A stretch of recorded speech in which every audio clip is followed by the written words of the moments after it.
জাসদ ছাত্রলীগ করতে সময় there is no God, no God, তখন তো আল্লাহ বিশ্বাস করতো না। এই জাসদের লোকটা এখন আইসাকে আল্লাহ হয়েছে এবং আমিরুল মুমিনিন হয়েছে। একটা সিটে দাঁড়ায় পাস করুক। আমি যখন বলছি এই ৭১-কে যারা অস্বীকার করো, ৭১-এ কোনো যুদ্ধ ছিল না, মুক্তিযুদ্ধ ছিল না, ৭১ ছিল ভাইয়ে ভাইয়ে ঝগড়া এবং ইন্ডিয়া লাগাইছিল। ৭১-এ মুক্তিযুদ্ধ হয় নাই, মুক্তিযুদ্ধ হয়েছে ৪৭ আর ২৪। তোমরা যারা বলো এই রাজাকার আলবদরের বাচ্চারা, খুব সাবধান। আমি শুরু করি যে মানে এর আগে আপনাকে আপনার বক্তব্যকে ঘিরে সক্রিয় রাজনৈতিক দল, বিভিন্ন সংগঠনের বেশ আপত্তি তুলেছিল অভ্যুত্থান প্রসঙ্গে আপনার বক্তব্যকে ঘিরে, এবং তারই প্রেক্ষিতে শাস্তিমূলক ব্যবস্থা হিসেবে বিএনপি সিদ্ধান্ত নিয়েছিল আপনার সব রকম পদ, প্রাথমিক পদ, চেয়ারপারসনের উপদেষ্টার পদ, সব পদ থেকে ৩ মাসের স্থগিতাদেশ ছিল। সেই স্থগিতাদেশ থাকতে থাকতেই আপনার মনোনয়নটা নিশ্চিত হলো বা চূড়ান্ত হলো। আমি একটু আপনার কাছে আসলে জানতে চাই যে কিভাবে হলো এই মনোনয়নটা, প্রক্রিয়াটা কি, কিভাবে যোগাযোগ হলো বা কোন পর্যায় থেকে যোগাযোগ হলো এবং চূড়ান্ত হলো?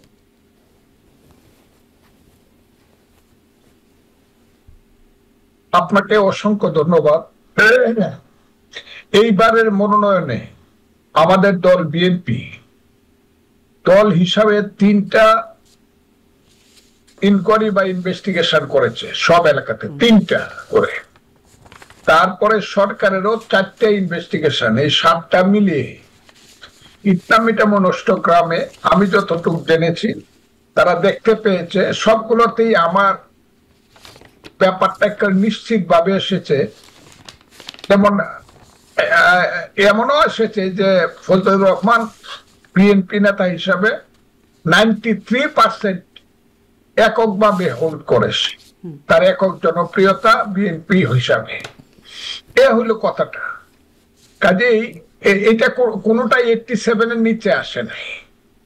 প্রত্যেকটা ইনভেস্টিগেশন আমি যা শুনেছি, আমি দেখি নাই, আসে নাই। কাজে সমস্ত ইনভেস্টিগেশন আমার পক্ষে এসেছে এবং আমার পক্ষে আসার কারণে আমার নেতৃত্বের যে বিবেচনা বোধ, তারা তো আমার প্রতি ব্যক্তিগতভাবে কোনো অসন্তুষ্ট না। আমার একটা কথার জন্য বা একটা পয়েন্টের জন্য হয়তো আমাকে সাসপেন্ড করছিল, কিন্তু তারা তো আমার গণতান্ত্রিক অধিকারটাকে ওনারা কাটিল করবেন না। কারণ আমাদের দেশনেত্রী বেগম খালেদা জিয়া এবং জনাব তারেক রহমান আমাদের নেতা, তারা খুব বিবেচনা করেই আমাকে মনোনয়নটা দিয়েছে। এবং বিএনপির যে ফেস, একটা দলের অনেকগুলো ফেস থাকে, যে কোনো কারণে সৌভাগ্যক্রমে বিএনপির মুক্তিযুদ্ধের ফেসটা এখন ফজলুর রহমান। কাজে তারা মনে করেছে ইয়েস, এটা একটা প্ল্যাটফর্ম, একটা লিবারেল ডেমোক্রেটিক দল, কাজে এই দলে অনেক রকমের মানুষ থাকবে, অ্যাডজাস্ট এবং কম্প্রোমাইজ করেই চলতে হবে। তারা বিভিন্ন চিন্তা থেকে তারা আমাকে মনোনয়নটা দিয়েছে বলে আমি মনে করি, এবং এই কারণে তাদের প্রতি, দলের প্রতি, দেশনেত্রী খালেদা জিয়া এবং আমাদের নেতা তারেক রহমানের প্রতি আমি কৃতজ্ঞতা প্রকাশ করছি। এর জন্য কি আপনাকে কোনো যোগাযোগ করতে হয়েছে দলের সাথে এই মনোনয়ন পাওয়ার জন্য? তারাই আমাকে ডেকেছে। আচ্ছা, তারা এবং আমি খুব কনফার্ম ছিলাম যে রিয়েলি যদি তারা ইনভেস্টিগেশনের মাধ্যমে নমিনেশন দেয়। কারা ডাকলেন, আমি কে ডাকলেন, কাদের সাথে বসলেন? ডাকলেন বিএনপির চেয়ারপারসনের সঙ্গে দেখা করার জন্য ডাকলেন, মহাসচিব ডাকলেন এবং চেয়ারপারসন কথা বললেন। আচ্ছা, ওইখানে আমি গেলাম। বেগম জিয়া কথা বলেছেন আপনার সাথে? না, ভারপ্রাপ্ত চেয়ারম্যান আচ্ছা আচ্ছা, জনাব তারেক রহমান কথা বলছে, ওখানে তার ডাকেই গেলাম। আচ্ছা, কিরকম কথা বলেন, মানে কিরকম কথা হয়? সেই কথা হয়েছে যেগুলো হয়ে গেছে রাজনৈতিক ভাবে, সাংগঠনিক ভাবে, জাতি এবং দলের ঐক্যবদ্ধ থাকার যে আজকের প্রয়োজনীয়তা, যাকে নমিনেশন দেয় তাকে সমর্থন করা এবং সঠিকভাবে পদক্ষেপের মাধ্যমে এই জাতিকে রক্ষা করা, এই ধরনের উনি সবসময় আমি লক্ষ্য করেছি এইসব নীতিগত বক্তৃতাগুলো সাধারণত উনি ৫:৫০ থেকে ১ ঘন্টা ৫ মিনিটের মধ্যে শেষ করেন। সেই বক্তৃতাটা আমরা শুনেছি, অত্যন্ত কি বলবো, মেজার একটি বক্তৃতা জাতির জন্য, ওই বক্তৃতা। জি, সেটাই আপনাকে বলেছেন। আচ্ছা, কিন্তু দেখলাম বিভিন্ন আসনে, মানে মনোনয়ন চূড়ান্ত হবার পরে বিভিন্ন ২৩৭টিতে হয়েছে, ৬৩টিতে এখনো বাকি রয়ে গেছে। তারপরে বিভিন্ন জায়গায় অবরোধ, টায়ার জ্বালিয়ে বিক্ষোভ প্রদর্শন করছেন মনোনয়ন বঞ্চিতরা। চট্টগ্রামে তো প্রার্থী একজন সহ 2 জন গুলিবিদ্ধই হলেন, 8 রাউন্ড গুলি ছোড়া হয়েছে। রাজশাহীতে পুকুরে বিষ দিয়ে মানে প্রতিপক্ষরা এসে বা একই দলের মানুষ 2 কোটি টাকার মাছ নষ্ট হয়েছে এরকম অভিযোগ, এরকম টুকটাক বিভিন্ন জায়গা থেকে কিন্তু খবর আসছে। তারেক রহমান কদিন আগে মনোনয়ন দেবার আগে আবেগঘনভাবে বলেছিলেন, মাকে সামনে রেখে, মার স্যাক্রিফাইসটাকে দেখিয়ে যে আপনারা ঐক্যবদ্ধ থাকবেন। তার সেই নির্দেশনাটা কি কাজে আসছে? হ্যাঁ, কাজে আসছে। কয়টা জায়গা থেকে আপনি বলেন তো দেখি। 237টা নমিনেশন দিছে। 237টা নমিনেশনের 5% জায়গা যদি ধরেন তাহলে তো 12-13টা পার্লামেন্ট সিট। কয়টা জায়গা 5% জায়গা তো কিন্তু গন্ডগোল হয় না নমিনেশনের মধ্যে। কারণ যেহেতু এটা নমিনেশনের ব্যাপার, এমপি হওয়ার ব্যাপার, এখানে এক একটা জায়গাতে 4 জন 5 জন 6 জন করে ক্যান্ডিডেট আছে। যে একজন পাবে অন্যরা পাবে না, তারা এগ্রিড হইলে পরে প্রাথমিকভাবে কিছু ধরনের স্লোগান, কিছু ধরনের প্রতিবাদ হতেই পারে, এবং সেটা খুব সামান্য হয়েছে, মাইনর, খুব মাইনর হয়েছে। এবং আমি আপনাকে বলতে পারি যে গুলিবিদ্ধ হয়ে গেলেন, এটাও কি মাইনর? 2 জন ব্যক্তি গুলিবিদ্ধ হয়ে এখনো হাসপাতালে আছে। কেন গুলিবিদ্ধ হয়েছে এটা এখনো পরিষ্কার না যে নিজেদের দলের কোনো গন্ডগোল হয়েছে। অনেকেই মনে করছে প্রতিপক্ষ যারা আছে নিজেদের মধ্যে না, প্রতিদ্বন্দ্বী দল যারা আছে তাদের মধ্যে থেকে চক্রান্তমূলক ভাবে কেউ এই কাজটা করছে। এটা হলো সবাই মনে, এখন তো ইট ইজ নট ক্লিয়ার কে গুলি করছে। আচ্ছা আচ্ছা, কিন্তু খবর যেটি আসছে যে বিএনপির অপরপক্ষের কাছ থেকে, যাই হোক, এটি আমি আপনাকে ডিভিশন ধরে বলতে পারি। দুই একটা ডিভিশনে 1-2টা এলাকাতে হয়েছে, কোথাও কোনো টু শব্দ হয়। আচ্ছা, আমি আমার জেলা বলতে পারি 4টা নমিনেশন হয়েছে, 6টার মধ্যে 4 মিনিটের জন্য কোনো স্লোগান হয় না বিরুদ্ধে, সব মেনে নিছে। বাকি যে আসনগুলো আছে অ্যাডভোকেট ফজলুর রহমান, যে 63টি আসন আছে, সেখানে মির্জা ফখরুল ইসলাম আলমগীর বলছিলেন মনোনয়ন ঘোষণার আগে যে শরিকদের বা আন্দোলনে যারা জোটসঙ্গী ছিল তাদের মনোনয়ন দেখে পরে এটি চূড়ান্ত করা হবে, মানে শরিকদের জন্য খালি রাখার একটা আয়োজন এর মধ্যে আছে। শরিকদের কাউকে মনোনয়ন বা এই আসনগুলোতে দেয়া হলে বিএনপির কর্মীদের মধ্যে আসলে কেমন প্রতিক্রিয়া হবে বলে মনে করছেন, বা কেমন হবে? তারা কি আসলে সেই শরিকদের জন্য কাজ করবেন বা প্রার্থীদের পক্ষে কাজ করবেন? এটি একটা প্রশ্ন। কারণ ধরেন কয়েকটা উদাহরণ, যেসব জায়গায় আগে থেকে গ্রিন সিগন্যাল আছে, যেমন নুরুল হক নূরকে তার আসনে গ্রিন সিগন্যাল, ঝিনাইদহে রাশেদকে গ্রিন সিগন্যাল, জুনায়েদ সাকি, আমদালিব রহমান, যারা গ্রিন সিগন্যাল পাচ্ছেন, এর মধ্যে দেখলাম জুনায়েদ সাকির আসনে তাকে বিএনপির কর্মীরা ঝাড়ু মিছিল করেছে তার বিরুদ্ধে, তাকে নাস্তিক আখ্যায়িত করে। তারপরে দেখলাম নুরুল হক নূর বেশ আগেই তার আসনে বিএনপি কর্মীরা তাকে রাস্তা অবরোধ করে রেখেছিল, সেনাবাহিনী, পুলিশ, অনেক কিছু হয়েছে, সেখানে গেছে, তারপর তাকে যেতে সহায়তা করেছে। আমদালিব রহমান পার্থের কর্মীর উপরে বিএনপির কর্মীদের আক্রমণের ঘটনা তিনিই বলেছেন, নিজেই বলেছেন, মানে এরকম ঘটনা তো দেখছি।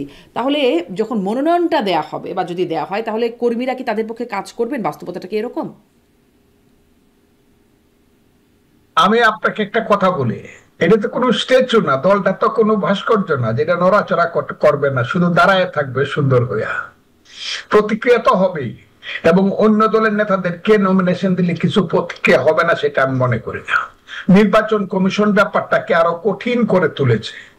কি কঠিন করেছে? নির্বাচন কমিশন আইন করেছে, আরপিইউতে করেছে যে অন্য দলের যদি কেউ দাঁড়ায় নিজের মার্কা নিয়ে দাঁড়াতে হবে। জোটের কেউ দাঁড়ালে যার যার মার্কা, এটা যদি ধানের শীষ মার্কা নিয়ে দাঁড়াতে পারতো তাহলে এতটা প্রতিবাদ হইলেও কোনো লাভ হতো না।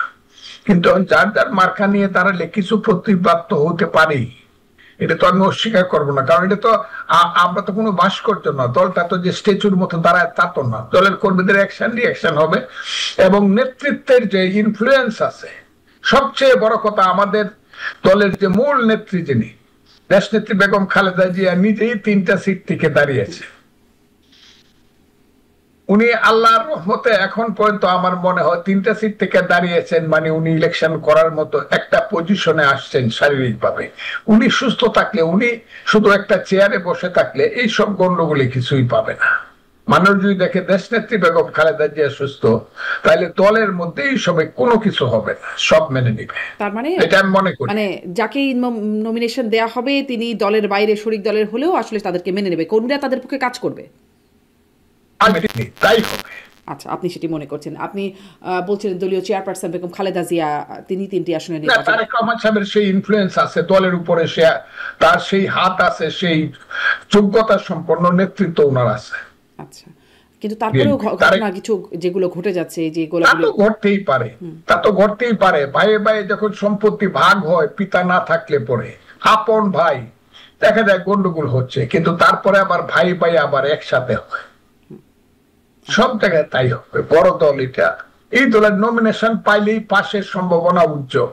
কাজে কে চায় না এমপি হতে, এই হলো ব্যাপারটা। জি, কিন্তু এই যে এতদিন ধরে বিএনপির বিরুদ্ধে যেই বিষয়গুলো এসেছে, যার সত্যতাও আছে, বিএনপি দখলবাজি, চাঁদাবাজি এগুলোতে লিপ্ত হয়ে গেছে, এগুলোতে বিএনপির একটা নেতিবাচক ইমেজ হয়েছে।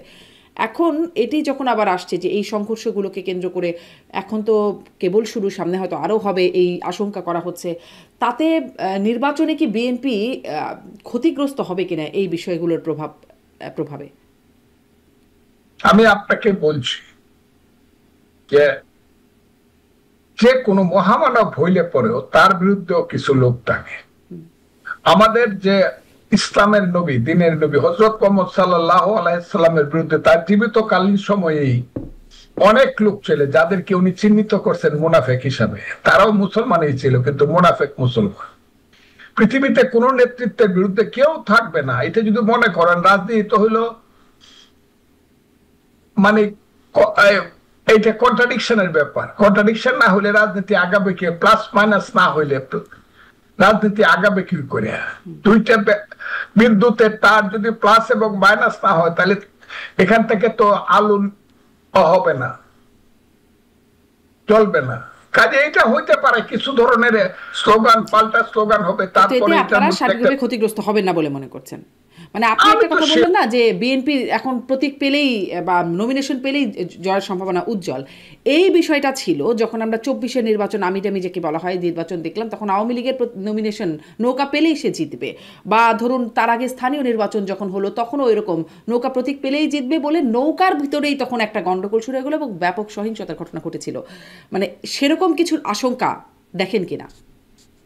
না, দেখি না। এই কারণে, কারণ বিএনপির কর্মীরা গত 15 বছর বা 20 বছর যাবত এমন বঞ্চিত ছিল জেল জুলুম অত্যাচারে, তাদের মধ্যে ক্ষোভ বিক্ষোভ থাকবে, এটা যেমন সত্য। আবার প্রয়োজনে দলের পক্ষে একদম হার্ট টু হার্ট একত্র হবে, এটাই সত্য। এখন পর্যন্ত তো ক্ষমতার মজাটা পায় নাই। আর আপনি যে বলছেন যে লুটপাট, চাঁদাবাজি, এগুলা খুব সামান্য ব্যাপার। আমি সব সময় বলি, বিএনপির একটা কর্মী যখন 3 বছর জেল খেটে জেল থেকে বেরিয়ে দেখেছে তার স্ত্রী ঠিক মতো সিরা কাপড় পরে থাকে, একটা শাড়ি নাই, তার সন্তানের অসুখ, সন্তানের চিকিৎসা করতে পারে নাই, হয়তো বা সে 10,000 টাকা কারো কাছ থেকে নিচ্ছে, আমি কথাটা বলি, বা হয়তো বা সে বাস স্ট্যান্ডে গিয়ে 10 টাকা চাঁদা তুলছে। এইটাকে যে মানুষ বড় করে দেখতেছে বা আপনারা বড় করে দেখতেছেন, যারা ব্যাংক দখল করছে তাদের ব্যাপারে বলেন না? এই যে সুফি সাদে লোকজন, হ্যাঁ, শুধু জামা পরে, মাথায় টুপি, মুখে দাড়ি, গায়ে সাদা পোশাক, জামাতে ইসলাম। জামাতে ইসলাম মানে জামার মধ্যে ইসলাম, মনের মধ্যে না। এরা যে ব্যাংক ট্যাঙ্ক লুট করে ফেলতেছে, প্রতিষ্ঠান লুট করে ফেলতেছে। শুধু রাজশাহীতে একটা 13,000 কোটি টাকার প্রতিষ্ঠান দখল করছে। সমস্ত বিএনপি লুট করে তো বাংলাদেশে 1300 কোটি টাকা লুট করে বলে আমার জানা নাই। কোথাও থেকে কেউ 10 কোটি টাকা চাঁদা নিয়ে গেছে এরকম জানা নাই। ওই একটা বাস স্ট্যান্ডে গিয়ে টাকা হইতে পারে। এবং এরা আস্তে আস্তে এদেরকে বহিষ্কারও করা হয়েছে। তারেক রহমান যার সম্পর্কে শুনছে তাকেই বহিষ্কার করে দিচ্ছে যে, এবং আমার ধারণা আলটিমেটলি এটা ঠিক হয়ে যাবে। এটা এতে ওই যে ভোটের উপরে প্রভাব পড়বে। যদি প্রভাব পড়ে দেন না ভোটটা, তাহলে জামাত আসে না কেন? ভোটটা চাইলেই কেন বলে পিআর লাগবে, ডিআর লাগবে, সিআর লাগবে, সিএস লাগবে। মুসলমান হিসাবে আমরা একটা বিয়া করছি, আরো 3টা বিয়া করার না দিলে আমরা ইলেকশনে যাব না, এগুলা করে কেন? ইলেকশনে আসুক না। বিএনপির জনপ্রিয়তা নাই, তা অন্যরা ইলেকশনে আসতে চায় না কেন? জি, আপনি মনে করছেন? জি জি, হ্যাঁ, এরা ইলেকশনে আসে, তাই এরা জানে যে ইলেকশন হইলে বিএনপি মিনিমাম 2/3 সিট পাবে, মিনিমাম, আরো বেশি পাবে একাই। জি, মানে ধারণাটা তো সেরকমই ছিল, আগেও বিভিন্ন জরিপ বা মানুষের যে ছিল না, এখনো আছে, এখনো আছে, আপনি কিন্তু ভোট হলে কিন্তু দেখবেন। কিন্তু এই যে বিশ্ববিদ্যালয়ে যে কেন্দ্রীয় সংসদ নির্বাচনগুলো হলো, তাতে কিছুটা এই এই জায়গায় একটা প্রশ্নবোধক তৈরি হয়েছে কিনা, মানে মানুষ যেখানে নিশ্চিত ছিল এটাই হবে, কিন্তু সেখানে একটা প্রশ্নবোধক যে আসলেই কি হবে, এরকম একটা তৈরি হচ্ছে কিনা। কারণ না, মানুষের কোনো মধ্যেও যে মানে বিশ্ববিদ্যালয়ের কোনো ঢাকা নির্বাচনে বিএনপি ভালো করতে পারে না, ছাত্র ঢাকা বিশ্ববিদ্যালয়ে ইলেকশনটা হয়েছিল সময় 2-5-7 দিন একটা স্পুলিং এর মতো স্পার্ক করছে। আরে বাবা, ইসলামী ছাত্র শিবির ঢাকা বিশ্ববিদ্যালয়ে জিতে ফেলছে। এখন কিন্তু সবাই জানে তারা 2 নম্বরই করে জিতছে। নীলক্ষেত থেকে ব্যালট বাক্স ছাপাই দিচ্ছে, ব্যালট পেপার ছাপাই দিচ্ছে, এটা সবাই জানে। আর প্রশাসন, ভাইস চ্যান্সেলর থেকে ধরিয়া এই যত প্রক্টর থেকে ধরে সব প্রশাসন হলো তাদের পক্ষে। তো এই একই বিষয় আপনি বলছেন, মানে এই অভিযোগটা কি জাকসু, রাকসু, চাকসু সবগুলোর ক্ষেত্রেই? সব ব্যাপারে এই জায়গাগুলো তারা খুব কূটকৌশল করে, কৌশলও বলবো না, এটাকে বলবো আমি অপকৌশল এবং কূটকৌশল করে দখল করছে। যখন ছাত্রলীগরা এই ইউনিভার্সিটি গুলা দখল করেছিল, সব গিয়া টাকা পয়সা দিয়া হোক, হাতে পায়ে ধরিয়া হোক, এপিজিং করে হোক, ছাত্রলীগটাকে তারা প্রথম ওখানে ছাত্রলীগটাকে ছায়া হিসাবে, ছাতা হিসাবে রাখিয়া এর নিচে তারা বড় হয়েছে গত 15 তো বছর। এই একই ঘটনা, এই একই আপনি যেটাকে কূটকৌশল বলছেন, কোটানকোট, সেই কূটকৌশলটা জাতীয় নির্বাচনে হবে না। যেখানে ছাত্রলীগকে ছায়া হিসেবে রেখেছে, এখানে আওয়ামী লীগকে ছায়া হিসেবে রাখবে না, তার নিশ্চয়তা কি?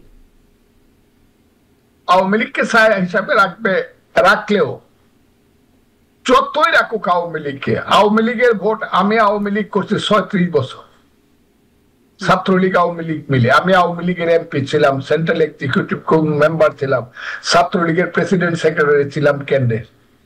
আওয়ামী লীগের ভোট, ওই যে যারা রাজাকারের ছেলে টেলে যারা আছে, এরা ভোট দিব জামাতকে। আর আওয়ামী লীগ যেহেতু মুক্তিযুদ্ধের পক্ষের দল, সমস্ত দোষ ত্রুটি থাকা সত্ত্বেও উভয়ের আওয়ামী লীগের ভোটটা হয় সেন্টারে আসবে না, 1 নম্বর। কারণ যদি আওয়ামী লীগ ইলেকশন করতে না পারে, তাহলে তাদের নেতৃত্ব সিদ্ধান্ত দিয়ে দিবে কেউ সেন্টারে যাবে না। বয়কটের নির্দেশিত মধ্যে দিয়েছে ঠিক আছে, হ্যাঁ, দিয়ে দিছে, কাজে আসবে না। কাজে এই ভোটটা আশা করাটা খুব বাতুলতা। আর তা না হলে যদি কেউ আসে, তারা ভোট দেবে দানের শেষে, চারি পাল্লা বা জামাতকে ভোট তারা দিবে না। তো ছাত্র সংসদে হলো, ছাত্র সংসদে কেন হলো? কোনটা ছাত্র সংসদ ধরেন জাকসু, রাকসু, ডাকসু, চাকসু, এগুলোতে কেন হলো এরকম তাহলে? মানে জি, আপনি ভোটটা হিসাব করেন, ভোটটা যে ভোটে ইসলামী ছাত্র শিবির পাশ করছে, শুধু ঢাকা ইউনিভার্সিটি একটা পদে, তাও মেজরিটি হয় নাই, তারা অ্যাবসলিউট মেজরিটি হয় নাই ভোটে। কোন হলে বিপিজিএস তাদের না। ঢাকা ইউনিভার্সিটিতে 15-16টা হল আছে, 17টা হল, কোন হলে বিপিজিএস কিন্তু ছাত্র শিবিরের না। আপনি কথাটা আমি বুঝাইতে পারছি আপনাকে? তাদের যদি ইনফ্রাস্ট্রাকচারের সমর্থন থাকতো, সমস্ত হলগুলোতে জিততো তারা। এত ভোট পাইছে বিপিজিএস, ডাকসু, হলে তারা একটা হলেও তারা বিপিজিএস জিতলো না কেন? এর কারণ হলো ইনফ্রাস্ট্রাকচারে তারা ওই কূটকৌশলটা করতে পারে নাই। কূটকৌশলটা করছে সুপার স্ট্রাকচারে, যে আমাদের ডাকসু পাস করতে হবে। জি, ভিপিজি আসলে কোন কোন পদ্ধতিতে চলে? 2 নম্বর হলো ডাকসুতে জয়লাভ করলে পার্লামেন্ট ইলেকশনে জয়লাভ করবে, তাহলে তো ছাত্র ইউনিয়ন যখন ৭২ সনে জয়লাভ করছিল, কমিউনিস্ট পার্টি মুজাহিদুল ইসলাম সেলিম ছাত্র ইউনিয়নের মাহবুব জামানরা যখন পাস করছিল সব ইউনিভার্সিটি, তখন তো তাহলে নেপ বা কমিউনিস্ট পার্টি ৭৩ সনে সব পাস করতো। নেপ বা কমিউনিস্ট পার্টি মাত্র একটা সিট পাস করছে তখন। জি, এটি একটা শক্ত বক্তব্য, এই বিশ্লেষণটা আছে যে ছাত্র সংসদে জিতেছে মানে জাতীয় নির্বাচন হবে না, কিন্তু আসে যখন সবগুলো ছাত্র সংসদ নির্বাচনে এই ফল হয়, একদম ভূমিধস বিজয় হয়, তখন একটা তো প্রশ্ন জাগে যে এটা কি কোনো বার্তা কিনা। এটাকে আপনারা আসলে কিভাবে নিলেন জাতীয় নির্বাচনের জন্য? আপনারা আমি একটা কথা বলছি, আমি যদি আজকে আমার যদি যৌবন থাকতো, তাহলে 1 বছরের মধ্যে তারা ফল করত। এখন 1 বছরের মধ্যে ফল করবে কিনা জানি না, কিন্তু 2 বছরের মধ্যে ফল করবে তারা। কারণ আপনি আপনি ফানুসের উপরে, বেলুনের উপরে নির্ভর করে আপনি আকাশে উঠতে পারবেন না। যে বেলুনে ধরে আকাশে উঠতেছে, বেলুন রে খুব উড়ে, বেলুন নিজে নিজে আকাশে উড়ে, কিন্তু তাকে ধরে কেউ আকাশে উঠতে পারে না। আমি আপনাকে খুব ক্লিয়ারলি বলি, ফানুস বা বেলুনের মতো আদর্শের উপরে দাঁড়ায়, মধ্যযুগীয় বর্বর আদর্শের উপরে দাঁড়ায় কেউ এই দেশে বেশি দিন, মুক্তিযুদ্ধের বাংলাদেশে বেশি দিন টিকতে পারবে না। কথাটা খুব ক্লিয়ার, মানুষ বুঝে ফেলতে, মানুষ বুঝতে বুঝতেই শেখ হাসিনা এমন ভাবে জিনিসটাকে আচ্ছন্ন করে রাখছিল, এমন ভাবে প্রচ্ছন্ন করে রাখছিল, মানুষ বুঝার আগেই দেখা গেছে শিবির পাশে, কারণ এরা তো 15 বছর যাবত এই কাজটা করছে এবং সিটে, পার্লামেন্ট সিটেও কাজ করছে। কিন্তু পার্লামেন্ট সিটে আমি চ্যালেঞ্জ করলাম 10% ভোট পাইতে সবাই মিল্লা, সব মোল্লারা মিল্লা, সব ইসলামিক নামদারি দলগুলা মিলে 10% ভোট যদি পায়, সেদিন আমার জিজ্ঞাসা করেন যে ফজলুর রহমান এটা কেন বলছিলেন আপনি? ইলেকশন করুক না, করে না কেন? মানুষ এখন এবং এটা বুঝে ফেলছে। প্রথম যখন 5ই আগস্ট হয়েছে, 2 মাস পর্যন্ত আমিরে জামাতকে বলছে কি আমিরুল মুমিনিন, উনি হলেন আমিরুল মুমিনিন ডাক্তার শফিকুর রহমান। পরে ফজলুর রহমানের মতো হতবাগারা যখন বলছে আমিরুল মুমিনিন রে কিন্তু আমি চিনি রে, উনি কিন্তু সাদা দাড়ি আর যত দেখাইতেছে সাদা চুল, উনি কিন্তু আমার 10 বছরের ছোট। আমি ফজলুর রহমানের, আমার জন্ম 48-এ, উনার জন্ম কিন্তু 58-তে। আমার কথাটা খুব বোঝাচ্ছে। উনি মাহমুদুর রহমান মান্নাদের কর্মী। আমি গিয়ে মাহমুদুর রহমান মান্নার আমি পাশাপাশি বক্তৃতা করছি, তখন দেখছি ইন্টারমিডিয়েটে পরে দৌড়াদৌড়ি করে। জাসদ ছাত্রলীগ করতো, জাসদ ছাত্রলীগ করতে সময় there is no God, no God, তখন তো আল্লাহ বিশ্বাস করতো না। এই জাসদের লোকটা এখন আইসাকে আল্লাহ হয়েছে এবং আমিরুল মুমিনিন হয়েছে। একটা সিটে দাঁড়ায় পাস করুক। আমি যখন বলছি এই 71-কে যারা অস্বীকার করো, 71-এ কোনো যুদ্ধ ছিল না, মুক্তিযুদ্ধ ছিল না, 71 ছিল ভাইয়ে ভাইয়ে ঝগড়া এবং ইন্ডিয়া লাগাইছিল। 71-এ মুক্তিযুদ্ধ হয় নাই, মুক্তিযুদ্ধ হয়েছে 47 আর 24। তোমরা যারা বলো এই রাজাকার আলবদরের বাচ্চারা, খুব সাবধান। যেদিন থেকে ফজলুর রহমান বলা শুরু করছে, এখন তাদের ফেস গুলা মানুষের সামনে উদ্ভাসিত হয়েছে। ও এরা হইলো ওই সেই গোলাম আজম, সেই টিক্কা খান, যে গোলাম আজম টিক্কা খানের পায়ে ধরে বলছিল হুজুর আপনি কোনো চিন্তা করবেন না, আমরা সব ঠিক করে দেব। আলবদর রাজাকার সৃষ্টি করে 30 লক্ষ লোককে হত্যা করতে যারা সহযোগিতা করেছিল, 2 লক্ষ মা বোনের ইজ্জত যারা ধ্বংস করতে সহযোগিতা করেছিল, শত শত বুদ্ধিজীবী মুনির চৌধুরী থেকে ধরে আলিম চৌধুরী থেকে ধরে গ্যাসুদ্দিন থেকে সেই দলের সাথে আপনার দল জোট করেছে, ক্ষমতায় গিয়েছে, তাদেরকে মন্ত্রিত্ব দিয়েছে। এখন সেই অভিযোগগুলো করলে এটা আওয়ামী লীগও গেছে 86 সনে, আওয়ামী লীগ এখন এই দাবি করছে না, আপনারা এখন মানে তাদের বিরুদ্ধে অভিযোগ করছেন। এই অভিযোগগুলো তখনও ছিল, কারণ এটা 71-এর ঘটনা। আপনারা 2001-এ তাদের সাথে জোট করে ক্ষমতায় গিয়ে একদম মন্ত্রিত্ব পর্যন্ত মানে বিএনপি দিয়েছে আমি বলছি। তো এখন এসে যখন এই অভিযোগ বলেন, তখন আসলে এরকমটা হয়ে যায় না, যখন কাজে লেগেছে তখন বন্ধু হয়েছে, এখন কাজে নাই, এখন এই অভিযোগগুলোকে আবার সামনে নিয়ে আসছেন। সম্রাট শাহজাহানের যখন শক্তি ছিল, তখন আওরঙ্গজেব তার কাছে গিয়ে মাথা নত করে দাঁড়াইছে দাক্ষিণাত্যের হিসাবে। কিন্তু আওরঙ্গজেব যখন মনে করছে রাষ্ট্র ক্ষমতা আমাকে পাইতে হবে, তখন সম্রাট বাপরে বন্দি করছে, ভাইদেরকে হত্যা করছে। রাষ্ট্র ক্ষমতা কিন্তু সেই জিনিস। ওই 2001 সনে আমার সঙ্গে তার মিল হয়েছিল বলেই 2025 সনেও তার সঙ্গে আমার মিল রেখে চলতে হবে, যেখানে আমরা বুঝতেছি সে তার অরিজিনালটা ভুলে নাই, সে 71-কে ভুলে নাই। আমরা কি সেই জায়গাতে যাব? আমরা তো শহীদ জিয়ার দল না, সে শহীদ জিয়ার দলে গিয়েছিল। মানে স্বাধীনতা বিরোধীটা আসলে এটা একটা রাজনৈতিক টার্ম হয়ে দাঁড়িয়েছে। যে 2001 সালে যখন ওই আওরঙ্গজেবার ঘটনা বলছিলেন, যখন দরকার ছিল রাষ্ট্র ক্ষমতার জন্য তখন গেছেন, এখন দরকার নাই, এই জন্য এখন ওই বিষয় টার্মটাকে ক্যাশ করছেন। এখন আমি আপনাকে বলি, তারা যখন তাদের রূপে আত্মপ্রকাশ করছে 2001 সনে, কিন্তু তারা তাদের রূপে আত্মপ্রকাশ করে নাই। তারা বলে নাই যে 71 বলছিল, মানে 71-এর ইতিহাস তখন স্বাধীনতা বিরোধী ছিল, কিন্তু 71-কে অস্বীকার করে এরকম স্পষ্ট ভাবে যেটাকে পূর্ব পাকিস্তান বা বাংলাস্তান বানাবো। আমরা কি শুধু একটা আন্দোলন করছি একটা ইলেকশন করার জন্য? 5ই আগস্টের পরে যারা শুরু করলো, যারা মুক্তিযুদ্ধ করছিল অস্ত্র হাতে নিয়ে, তারা আল্লাহর কাছে মাপ চাও। তখন তাদের আসল রূপটা বাইরে আসছে, তখন থেকে এই দেশের মানুষ সাবধান হয়েছে, এবং সাবধান করতে গিয়ে এইসব ফজলুর রহমানদের মতো হতভাগাদের মৃত্যুর ঝুঁকি নিতে হয়েছে। এখন সব পরিষ্কার বাংলাদেশে যে আলবদর রাজাকারের ভবিষ্যৎ বংশধরকে ভোট দেওয়া যাবে না, করে দেখে ভোটটা খুব ক্লিয়ার। এটা হবে না। হ্যাঁ, বিএনপি তাদের সাথে করছে, আওয়ামী লীগও করছে, প্লাস মাইনাস করে, তখন পলিটিক্সটা তখন ক্লিয়ার ছিল না। Clear must be clear politics. যে পলিটিক্সটা জামাত শুরু করছে, একটাই ক্লিয়ার হয়ে গিয়েছিল। যদি সেইটাই যদি ভিত্তি হয় তাহলে তো ক্লিয়ারই তো ছিল। মানে বরং তখন যাদেরকে আপনারা মন্ত্রিত্ব দিয়েছেন তাদের বিরুদ্ধে সরাসরি যুদ্ধাপরাধের অভিযোগ ছিল। কিন্তু জিনিসটা হলো এখন যেটাতে জামাত নিজেরাই আনছে, ৭১ ঠিক ছিল না বেঠিক ছিল, সঠিক ছিল না বেঠিক ছিল, কথাটা খুব বোঝার চেষ্টা করেন। ৭১ যারা মানে তারা একদিকে থাকবে, ৭১ সঠিক ছিল। ৭১ যারা মানে না তারা আরেকদিকে থাকবে। আমরা হইলাম ৭১ সঠিক ছিল সেটার পক্ষে। জি, এখন আপনাদের এই অবস্থান, মানে ২০০১ সালে অবস্থান ভিন্ন হলেও এখন এই অবস্থান। এবং এই অবস্থান না থাকলে পরে বাংলাদেশ থাকবে না, বাঙালি জাতিসত্তা থাকবে, কিন্তু বাঙালির জাতিরাষ্ট্র থাকবে না। আমি আপনাকে বলে দিলাম, বাঙালির কোনোদিন রাষ্ট্র ছিল না, বাঙালি জাতিসত্তা ছিল। সেই পাল বংশের আমল থেকে, পুণ্ডবর্ধন থেকে ধরিয়া এখন থেকে কত বছর,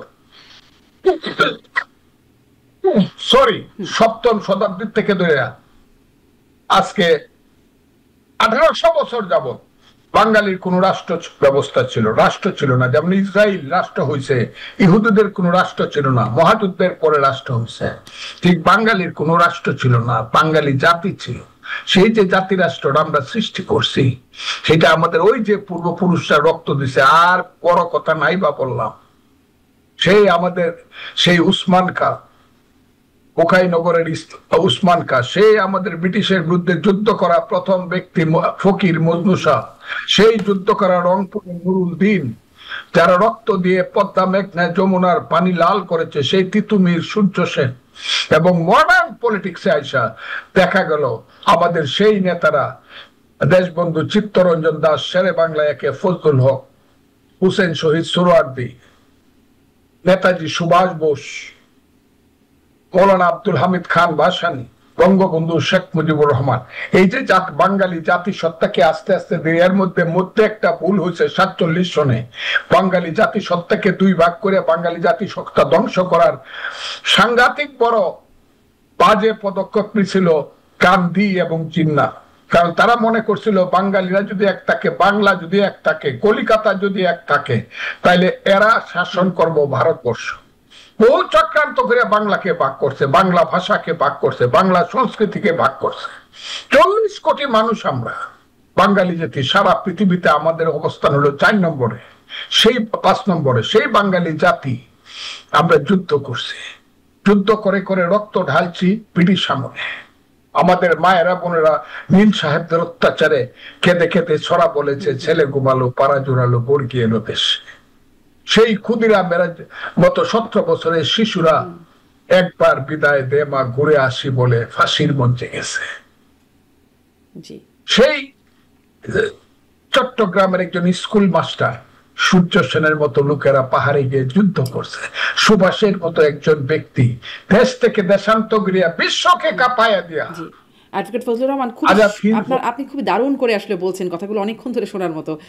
আপনার যে উপস্থাপন, এই ইতিহাসটা আবার এক একজন এক এক রকম ভাবে উপস্থাপন করে, এবং সবচেয়ে মানে যেটি বলার মতো বিষয় সেটা হচ্ছে যে এই ইতিহাসে সেই ৪৭ থেকে ২০২৫ সাল পর্যন্ত যদি কোনো ভুল করে থাকেন, যদি কারো মনে কষ্ট দিয়ে থাকে, তার জন্য জামায়াত ইসলামের আমির নিঃশর্ত ক্ষমা চেয়েছেন সবার কাছে। সেটিকে কি মানে সেই ক্ষমাটাকে আপনারা আমলে নিচ্ছেন কিনা?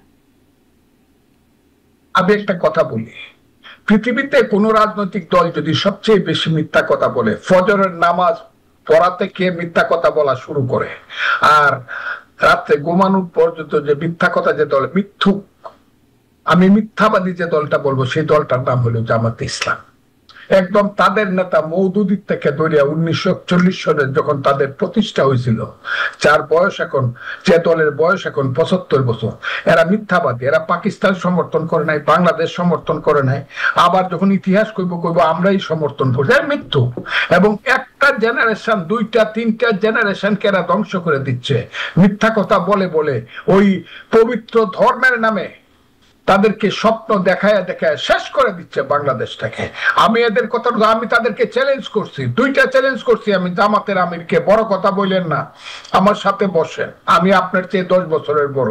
আমি যখন এমসি কলেজে বক্তৃতা করতাম, ওই সিলেটে উসমানী মেডিকেল কলেজে যখন আমার কর্মীরা আমি বিপি বানাইতে যাইতাম, তখন ওরা পিছনে পিছনে দৌড়াইতো ওদের বিপি।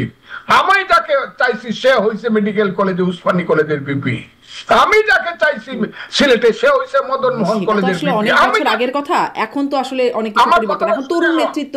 আমি চ্যালেঞ্জ করছি যে বসেন, বসে না, আবার বলছি ইলেকশন করতে চান আপনি সিলেটে ইলেকশন, আমি তাদের অন্যদের কথা বলবো না। সিলেটে প্রথম ইলেকশন করছে সদরে, ভোট পাইছে 17,000, 1991 সন।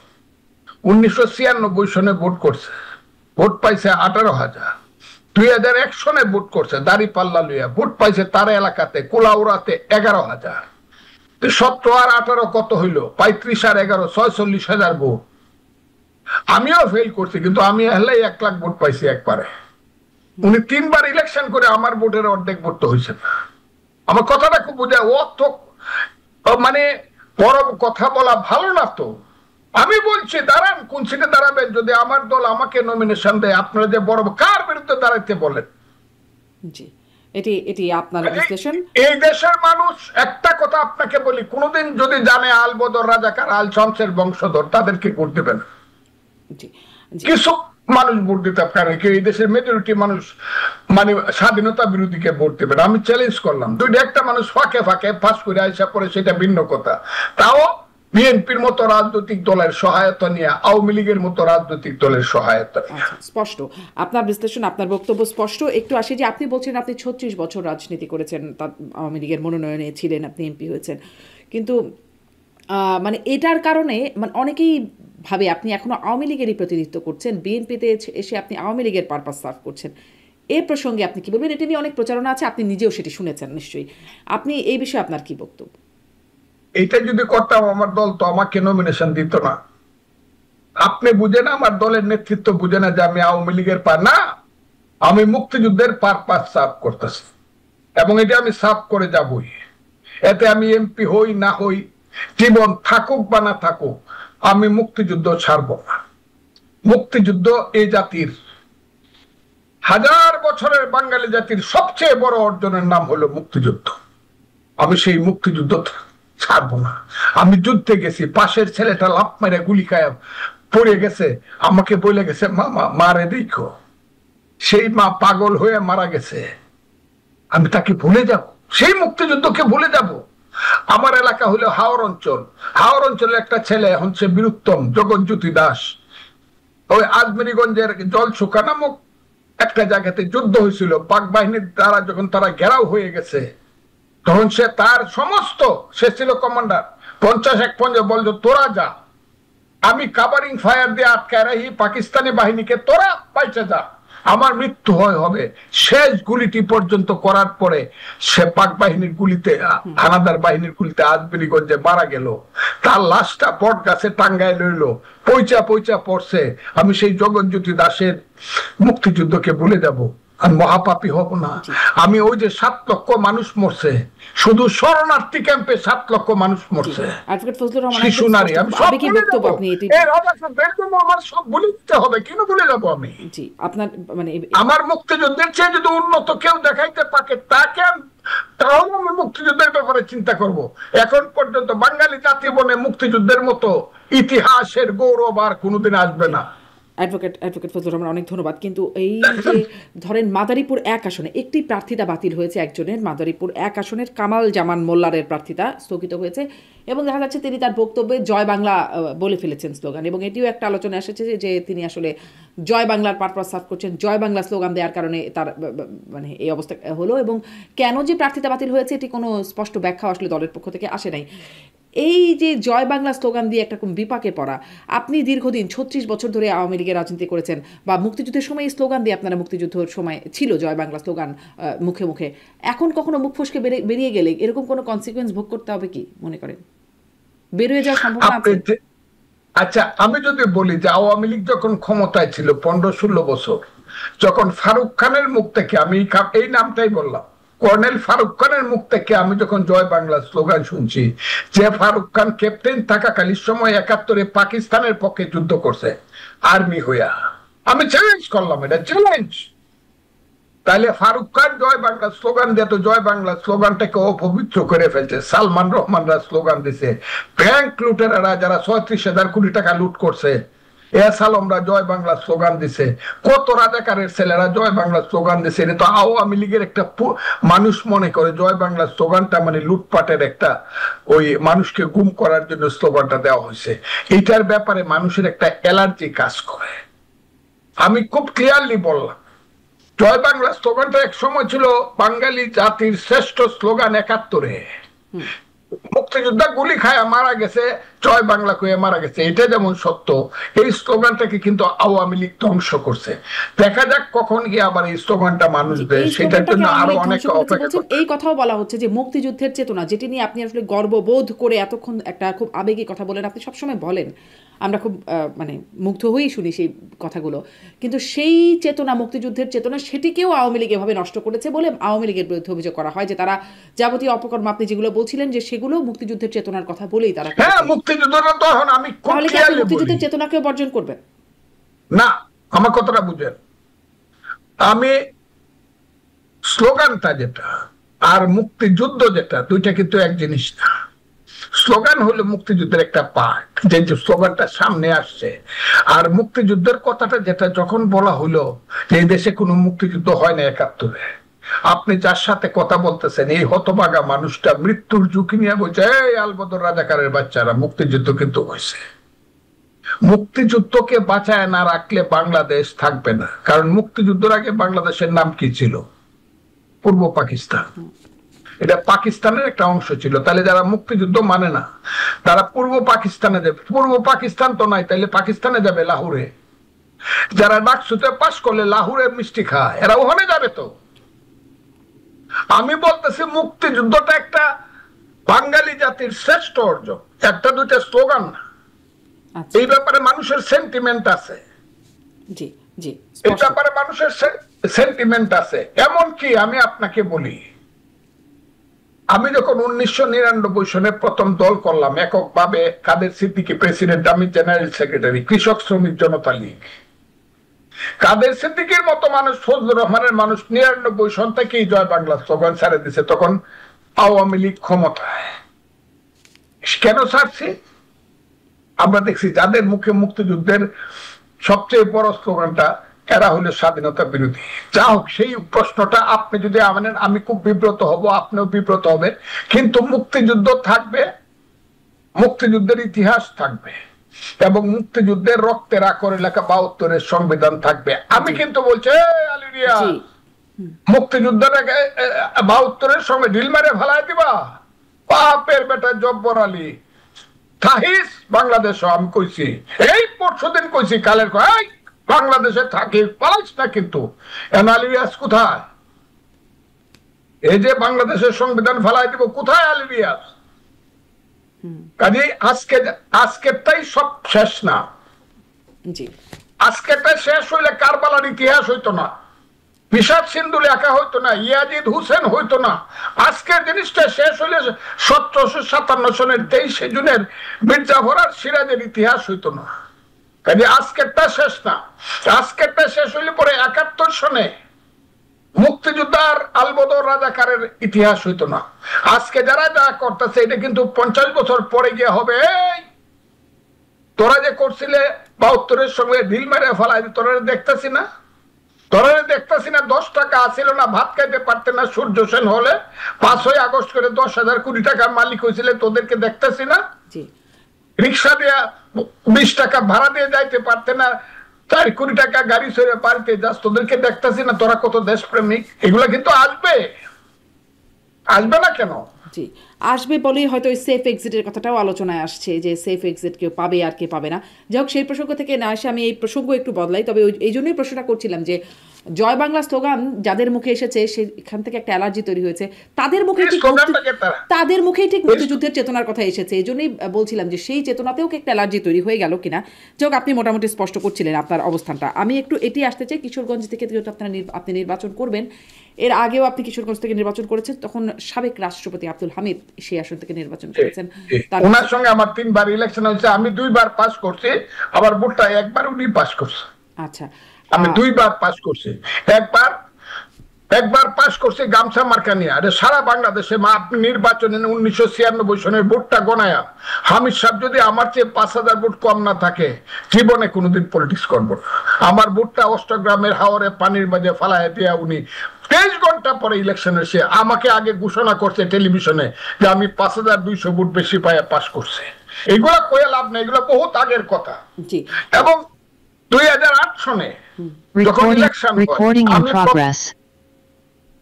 2008 সনে যখন ইলেকশন হয়, সন্ধ্যা পর্যন্ত আমি আগায় ছিলাম। এবং ঢাকা ডিভিশনে যে ইলেকশনটা হয়েছে 2008 সনে, ঢাকা ডিভিশনে আমার আর হামিদ সাহেবের ভোটটা এইরকম কাছাকাছি হয়েছে, কিন্তু সন্ধ্যার পরে দেখা গেল আমি সামান্য ভোটে ফেল করে গেছে। এইটাও সবাই জানে, ওটাতে আমি পাস করছিলাম। কাজে এটা কথা না, আমি ইলেকশন করছি, আমার রেজাল্ট গুলা দেখেন। আমার কপাল ভালো না, একবার করছি স্বতন্ত্র, একবার করছি গামছা লইয়া, একবার করছি ধানের শীষ লিয়া। যখন ধানের শীষে কেউ ভোট দেয় না, ধানের শীষের ভোট 29 এসে দাঁড়াইছে, সেই সময় আমি ধানের শীষ ভোট করছি। জি জি, আপনি নির্বাচনে ভোটের ইতিহাসের কথা বলছিলেন, কিন্তু আমি একটু এটাও জানতে চাই যে তিনি এখন কেমন আছেন, মানে তার অবস্থা কি। আমি আব্দুল হামিদের কথা জিজ্ঞেস, আপনার আসনের একজন ব্যক্তি, সাবেক এমপি, আপনার প্রতিদ্বন্দ্বী রাষ্ট্রপতি, হ্যাঁ সাবেক রাষ্ট্রপতি, হ্যাঁ তিনি এখন কেমন আছেন, তাকে নিয়ে মাঝখানে খুব অবস্থা তৈরি হলো, মানে তাকে ঘিরেই আসলে তার অবস্থান। তিনি দেশের বাইরে চলে গেলেন, পালিয়ে গেলেন বলে বলা হলো, এবং তারপরে ফিরে আসলেন। কিন্তু তিনি যাওয়ার পরে সেটিকে নিয়ে আন্দোলন করে আওয়ামী লীগকে নিষিদ্ধ করে ফেলা হলো। স্বরাষ্ট্র উপদেষ্টা তখন খুব বড় গলায় বলেছিলেন যারা তাকে বিদেশে যেতে সাহায্য করে তাদের সবার বিরুদ্ধে ব্যবস্থা নিলে তিনিই নাকি পদত্যাগ করবেন। 3 জন উপদেষ্টা মিলে একটা তদন্ত কমিটি গঠন করলো, সব কিছু আসলে চলে গেল কোথায় যেন, আর এগুলো কেউ উচ্চারণ করলো না পরে। তাকে মানে আওয়ামী লীগের বড় বড় হেভিওয়েট যারা আছেন সবাই কম বেশি জেলে আছেন, বা একটা মানে তাদের কারোর অবস্থায় ভালো না। আব্দুল হামিদকে প্রোটোকল আসলে কে দিচ্ছেন জানেন? যে স্বরাষ্ট্র উপদেষ্টা এগুলা বলে, এগুলা ফজলুর রহমানের মতো হতবাগারে যুদ্ধ করছিল বলে বাঙালির ছেলে লেফটেন্যান্ট জেনারেল হয়েছে। তাহলে বাঙালির ছেলে তো লেফটেন্যান্ট কর্নেলের উপরে কেউ উঠে নাই, একমাত্র উসমানী উঠছিল কর্নেল পর্যন্ত। বাঙালির ছেলে যখন গন্ডায় গন্ডায় জেনারেল, শয়ে শয়ে মেজর জেনারেল, ব্রিগেডিয়ার জেনারেল, তো আমরা যুদ্ধ করছিলাম, বাংলাদেশ হয়েছিল। এইগুলো কি বলেন যারা পদত্যাগ করবো, এই করবো, এই করবো, এরা কি জেনারেল? আমি আপনাকে বলি, ওরা জানেই না। আমি কিন্তু বলি নাই কথাটা, আমি বলছি হামিদ সাহেব বিদেশে গেছে এবং উনি আসবে। কেন? কারণ উনার মস্ত বড় সাপোর্ট আছে জামাতের মধ্যে।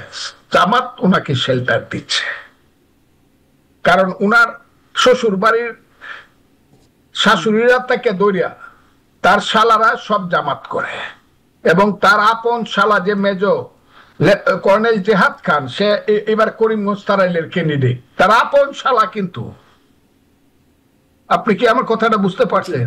তার যে শাশুড়ির আপন ছোট বোন জামাতের এমপি ছিল এবং জামাতের মহিলা নেত্রী ছিলেন, তার আপন খালা শাশুড়ি, মানে তার শাশুড়ির বোন গোলাম আজমের বিয়াই, নিজামের বিয়াই।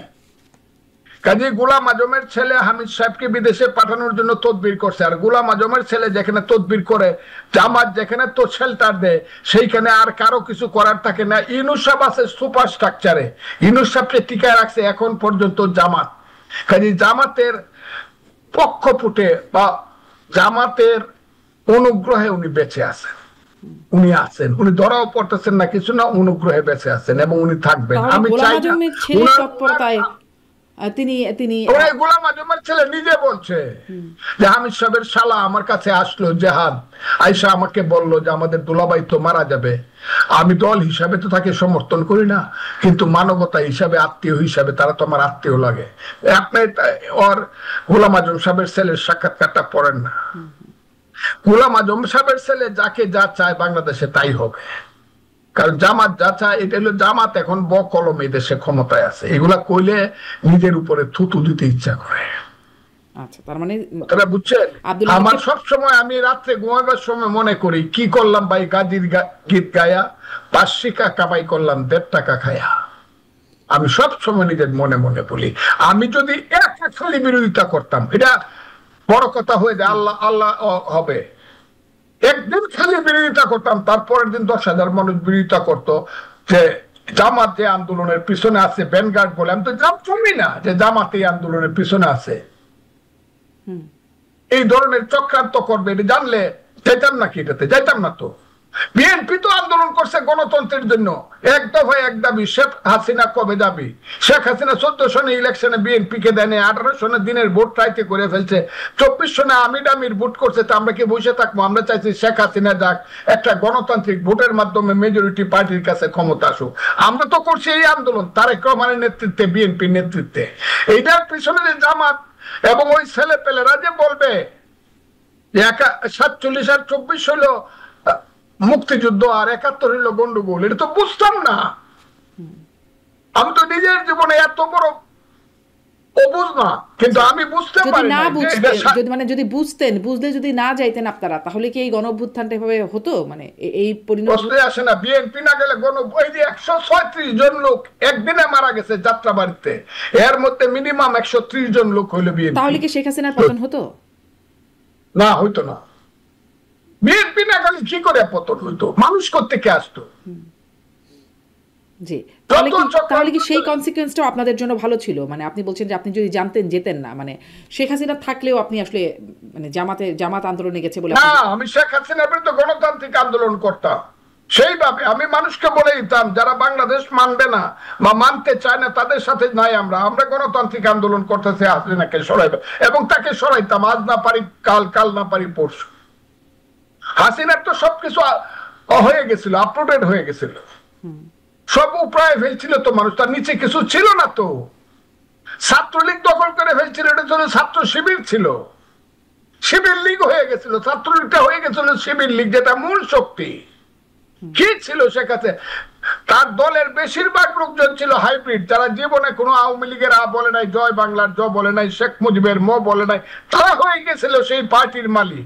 শুধু উপরে ছিল সুপারস্ট্রাকচারে শেখ হাসিনা সহ তার পরিবার, আর উবাদুল যে কালি মাকা লোকজন, কয়েকজন মন্ত্রী, 50 জন মন্ত্রী ছিল। আমি বলছিলাম 3.5 জন মুক্তিযোদ্ধা আছে। এই মন্ত্রিসভায় 3.5 জন ছিল মুক্তিযোদ্ধা। আমি বলছিলাম আমার কথাটা কেউ নড়াইতে পারে নাই। বলছে ফজলুর রহমানের কথাটা নড়াইলে বিপদ আছে, তাইলে এটা 3 জনে আইসা পড়। তাহলে সেখানে জামাত ছিল, এমন একটি গণঅভ্যুত্থান হয়েছে, সেখানে আপনারা ছিল, এই জন্য আপনারা অনুতপ্ত। জামাত ছিল এইভাবে, এটা আমাদের মাথায়, অন্তত আমার মাথায় ছিল না জি, যে এই দেশে জামাত সবকিছু দখল করে ফেলবে, অর্থনীতি, রাজনীতি, সংগঠন, সমাজ, স্বাস্থ্য, ইউনিভার্সিটি, এইটা কল্পনাও করি নাই।